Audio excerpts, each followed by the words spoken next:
জাতীয় দল গঠনে একসময় গুরুত্বপূর্ণ ভূমিকা রাখত শহীদ মুশতাক ও শহীদ জুয়েল প্রীতি ম্যাচে ক্রিকেটারদের পারফরমেন্স। 70-এর দশকে শুরু হওয়া এই প্রীতি ম্যাচে নিজেদের মধ্যে ভাগ হয়ে একসময় জাতীয় ও জাতীয় দলের বাইরে থাকা ক্রিকেটাররাও খেলতেন। সাবেক ক্রিকেটারদের পদচারণায় মুখর মিরপুরের শেরেবাংলা ক্রিকেট স্টেডিয়াম। মুক্তিযুদ্ধের শহীদ ক্রিকেটার জুয়েল ও সংগঠক শহীদ মুশতাক জীবিত থাকাকালীন যেমন অবদান রেখেছেন মাঠের ক্রিকেটে, ঠিক তেমনি তাদের চলে যাবার পরও বাংলাদেশের ক্রিকেট এই দুই শহীদকে প্রেরণা হিসেবে পেয়েছে জাতীয় দল গঠনে। সেটাই মনে করিয়ে দিলেন প্রধান নির্বাচক গাজী আশরাফ হোসেন লিপু। একটা সময় শীর্ষস্থানীয় খেলোয়াড়রা যারা নিয়মিত ক্রিকেট খেলে তারাই এটা খেলতো। কোনো কোনো সময় এটা একটা প্রি সিলেকশনের ম্যাচ হিসেবে গণ্য করা হতো। বহু আগের কথা বলছি।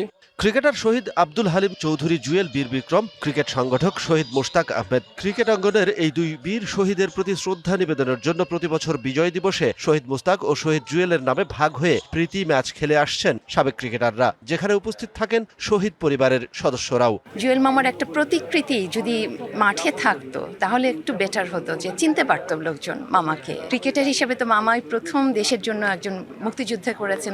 নতুন এবং ফিরে আসা গ্রাহকদের জন্য নগদে চলছে ক্যাশব্যাক সহ প্রতিদিন হাজারো উপহার জেতার সুযোগ। হবে আশা আর ফেরা, সারপ্রাইজ সেরা। মোহাম্মদ আশরাফুল থেকে হাবিবুল বাশার সুমন, মিনহাজুল আবেদিন নান্নু থেকে শাহরিয়ার নাফিস। বিজয় দিবসের এই প্রীতি ম্যাচ হয়ে ওঠে যথারীতি ক্রিকেটারদের মিলন মেলা। তবে বিজয়ের উচ্ছ্বাস ভরা এই দিনে সাবেক ক্রিকেটারদের মরণে মানসিকতায় বাংলাদেশ, মুক্তিযুদ্ধ, মুক্তিযোদ্ধা, সেই সাথে শহীদ জুয়েল, শহীদ মুশতাক। সময়ের সঙ্গে সঙ্গে আমাদের ক্রিকেট বোর্ড এটা মনে করিয়ে দেয় প্রতি বছর আসলে, স্পেশালি দুইটা অকেশনে। সো আমার মনে হয় যে একটা ইমোশন কাজ করে।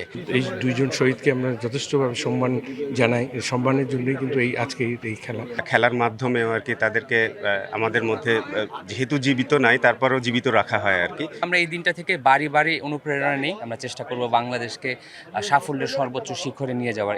মুক্তিযুদ্ধের চেতনা জড়িয়ে আছে বাংলাদেশের ক্রিকেটেও। সেই প্রেরণা, সেই যুদ্ধ জয়ের মানসিকতাই আন্তর্জাতিক ক্রিকেটে টাইগারদের এগিয়ে যেতে সাহায্য করে আসছে প্রতিনিয়ত। Shahan Papon, DBC news, Dhaka.